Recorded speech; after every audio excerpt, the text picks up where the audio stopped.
Good morning, everybody. Happy Friday. All right, we're done. You did it. You get to go drink and have a little cocktail later or do something fun for yourself.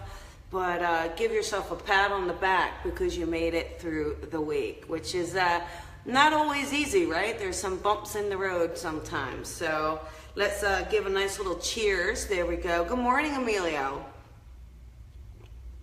This is fresh coffee too. It's always so good. Hey, Jennifer, good morning. Nice to see you this morning. So there's Sean. Good morning, Sean. Congratulations on your reading last night. That's great. So can you guys see? Look, I had a wall made. Isn't that good? Look at that. You see that? So there you go. Anyhow, so wait. That's my neighbor. Wait, say hi. Say hi. There we go. See, she's burning sage, which is amazing. I'm gonna go say hi to her afterwards. But that is, she's a hairdresser here, so that's great. Hi, Sherry. Oh, nice to see you. Nice to see you. And another Sherry. There we go. We're doing it. So this morning, I thought we would talk about the Rainbow Bridge. Okay. Now, the Rainbow Bridge. Thank you, Liz. Thank you. I know it feels so good in here. Gosh. The Rainbow Bridge, we want to, first of all, like, what is that? The Rainbow Bridge is what most people refer to when an animal crosses, when a pet crosses into spirit. We kind of say, oh, they've gone over the Rainbow Bridge.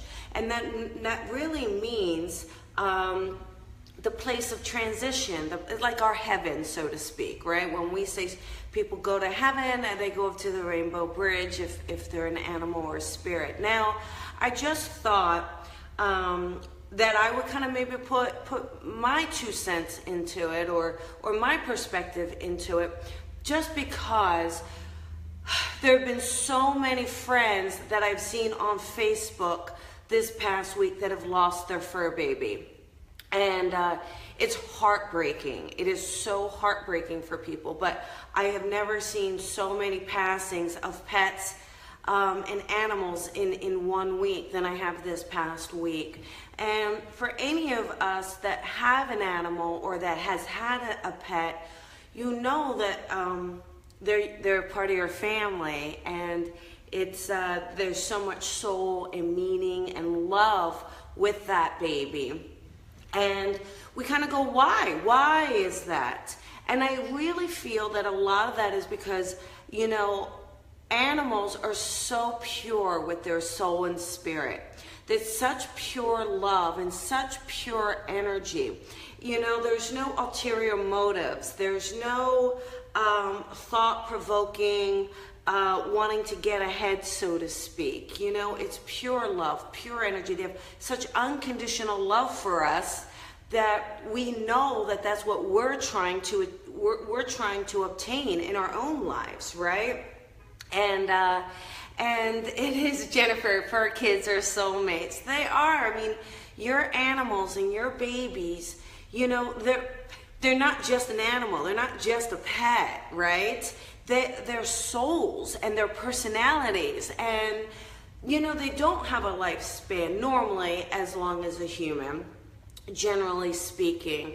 And I think a lot of that is because that love is so pure and that light is so pure.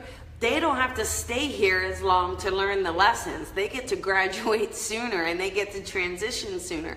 Their homework is done before us. That's why we have a longer lifespan. Our goal is to be more like them. And, you know, animals, you know, they work in packs. They work as teams. They help one another. Sometimes they have to vie for dominance, whatever it is. But ultimately, when you have a pet, I can assure you that they've probably loved you unconditionally. And so with that heartbreak and with that understanding, we say, well, where do they go? Where does my pet go? Well, I do feel that on the other side, so to speak. Now, when we say on the other side, all right, you know, some may say that that's heaven, which gives the idea of above. I actually do feel like it's more of a side thing, more of a a dimension to the, kind of to the side, maybe off a little bit to the angle here a little bit. And I'm sorry, Darlene. Yeah, see, we're going to talk about if you contribute to the, you know, if you put the animal down. Oh, I'm glad, Rose. I'm glad you like the topic.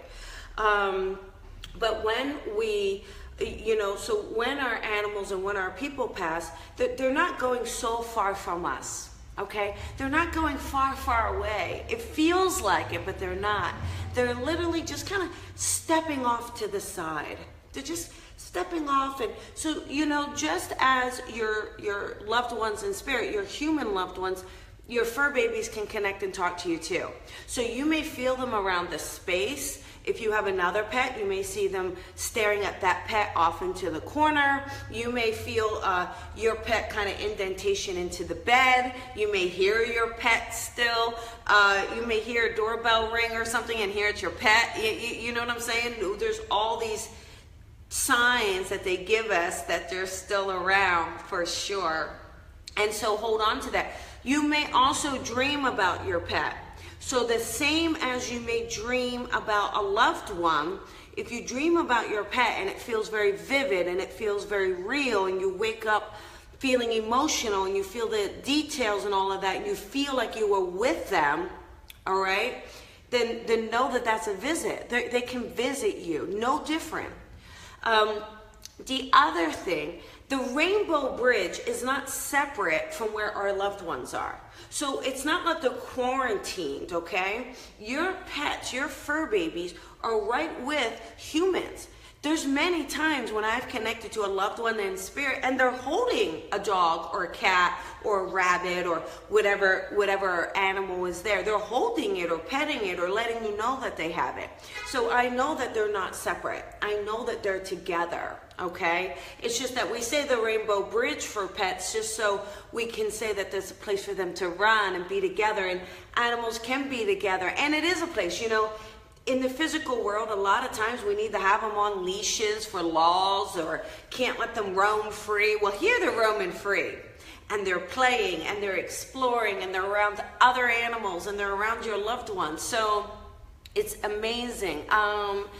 You know, Emilio says one of the reasons I don't want to get a pet is I would get too attached. Now, I get that. Listen, losing a pet is one of the greatest heartbreaks. It really is. I've gone through it, and you know, and I've not had pets since. And it is. We get so attached.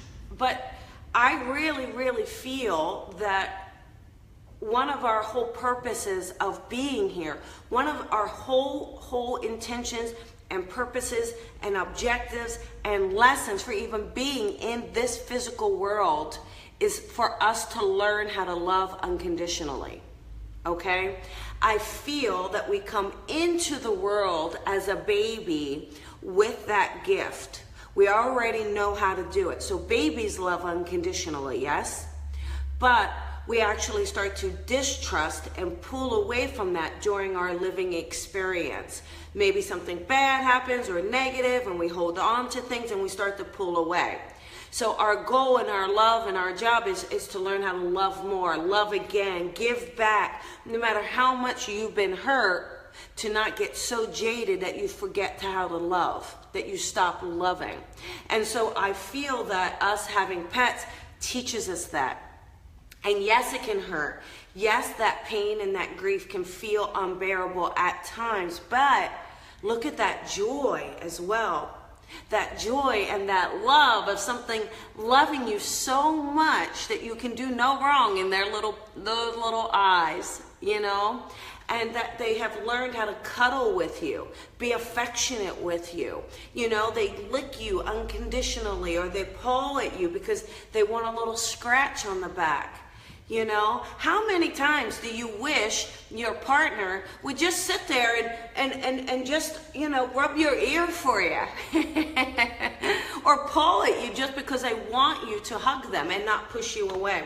So I think our fur babies are around us when they pass over. I do think they visit us. I do think that they're here to teach us love. I think we can learn so much from them.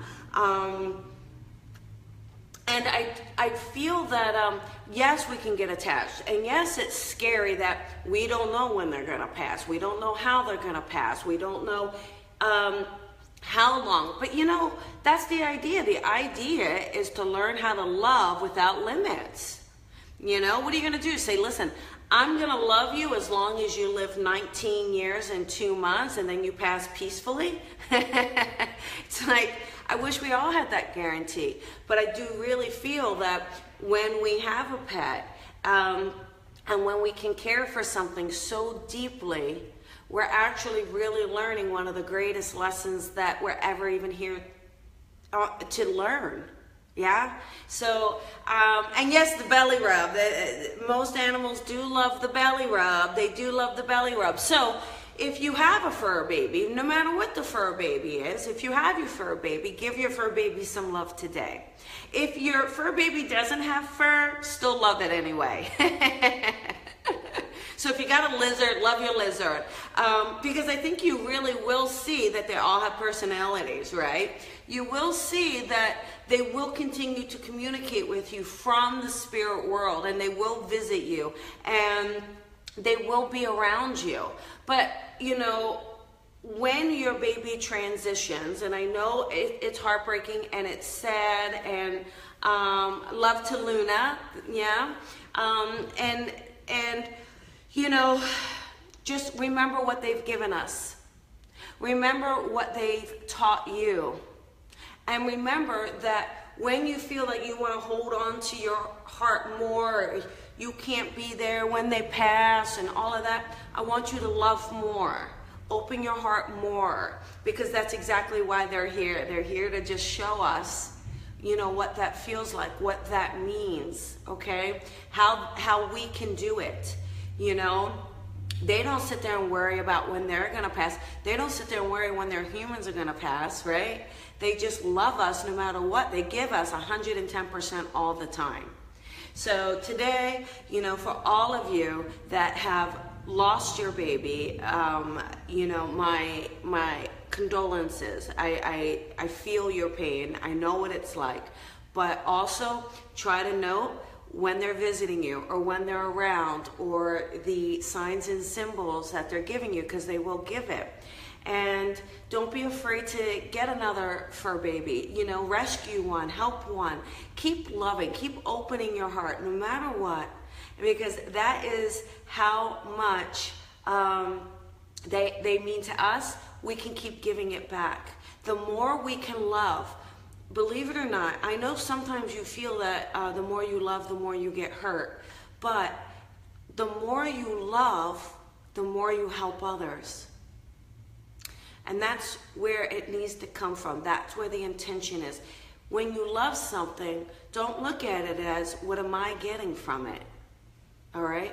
When you love something, look at it as, what am I giving? And when we can give selflessly, when we can give and love unconditionally, then actually our heart is going to be so full and so filled, and we're going to help so many other animals and people and all of creatures around us, and even trees and nature and water and everything. We're going to contribute, all right? So if you've been there to have to let a loved one go, just know that in that moment you love them more than anything. That's why you were able to let them go, all right? And the most thing we can do is love something enough to set it free. Love something enough to set it free, all right? So I hope that helps. And again, my heart goes out to anyone that's that has recently or ever lost a baby and it stays with you. But, you know that they're not gone forever, all right? Know that they're there with us on the spirit side. They sure are, and I know you feel it. And know that you've done an amazing thing by loving something as unconditionally as it loved you. All right? So there you go. Have a wonderful weekend, you guys. Have a great time. If you're in LA, I'm doing a small little group reading here tomorrow night. Limited tickets, so get a ticket, come in and join me. It's on the website. And I will see you guys later. And I'll see you Monday, 10 o'clock. All right, talk to you later. Bye.